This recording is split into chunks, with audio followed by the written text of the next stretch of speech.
I mean, what are we going to do? We're going to stand by idly and watch it all?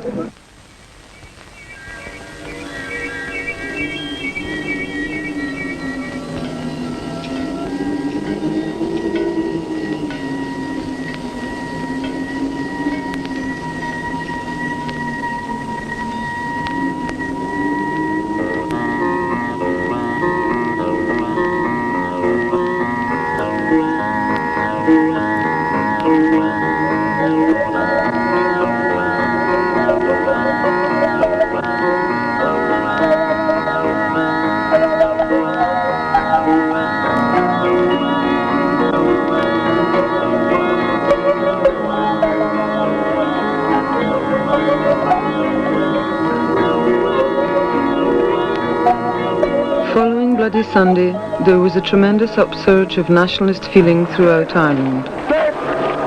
Large demonstrations were held north and south, and in Dublin, a 30,000-strong crowd burnt down the British Embassy.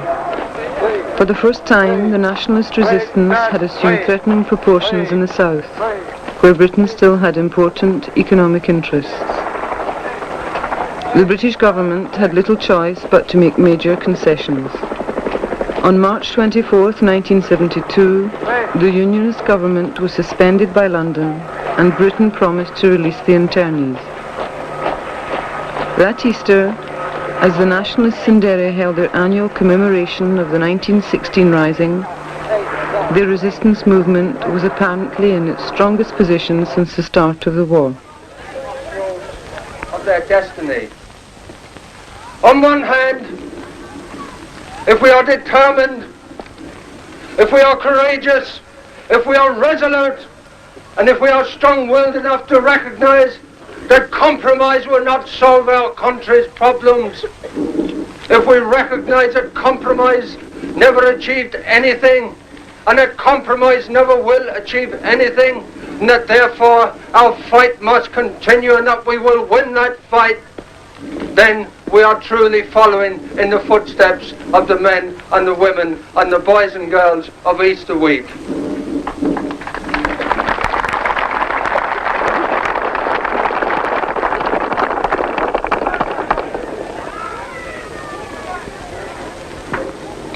Suspending operations at Christmas and at Easter, and in implementing a 3-day unilateral truce on March 10th, 11th and 12th last. In addition, we have held wide-ranging talks with various groups and parties with a view to holding an all-Irish conference.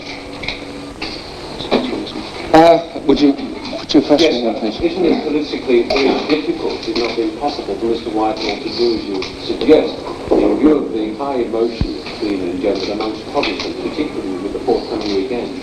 Well, my reply to that would be this, that if Mr. Whitelaw and his government are sincerely interested in peace, then they'll be prepared to discuss our terms with us.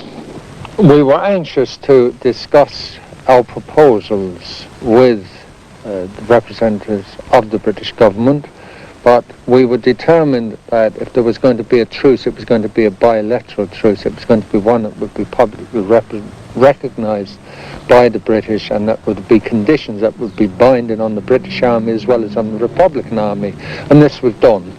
Then we went to London and we met Mr. Whitelaw and members of his political staff, and we listened to what he had to say, which didn't amount to very much, and then we presented our own document, our own proposals, and which we called upon the British government to recognise the right of the Irish people as a whole, acting as a single unit, to decide the future of Ireland, and we called upon the British government to withdraw all their forces by a specified date.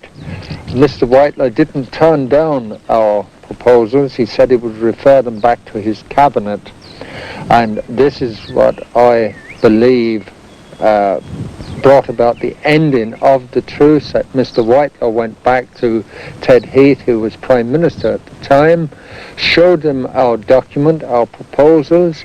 Ted Heath read them and turned around and said, well, I don't think there's anything can be done here. You'd better break the truce as soon as you can. And in fact, the truce broke on the following Sunday night, and it nearly broke that morning in Portadown, where there was severe provocation, and it broke on that Sunday night. It was inevitable in view of the behaviour of the British troops in Lenadoon, in Belfast, that the truce was going to break. It broke with tragic results for everybody concerned, but for tragic results for the Irish people, for the English people, tragic results for the British troops and the IRA volunteers and the civilians who've been killed since then.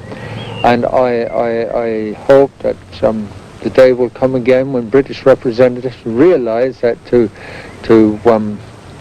only way to a permanent peace in Ireland is to meet the representatives of the Republican movement and negotiate with them a phased and orderly withdrawal.